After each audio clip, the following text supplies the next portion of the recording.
روبرتو باجو به تراژدی زیبا معروفه. این لقبو بهش دادن چون با وجود همه هنرش یه لحظه تلخ تو زندگی فوتبالیش موندگار شد. باجو توی زمین یه هنرمند بود، با دریبل‌های نرم و پاس‌های هوشمندانش دفاع‌ها رو باز می‌کرد و با ضربه‌های دقیقش بازی رو می‌ساخت. اما همه دنیا اون صحنه غمگین فینال جام جهانی سال 1994 رو یادشونه.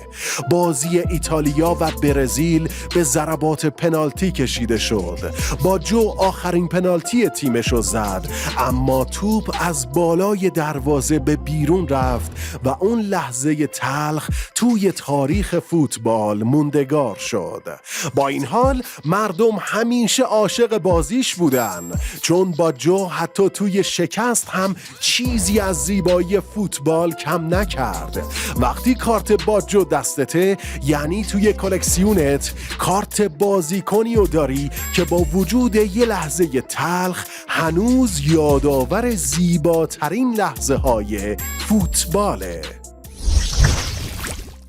کیندی فوتبال.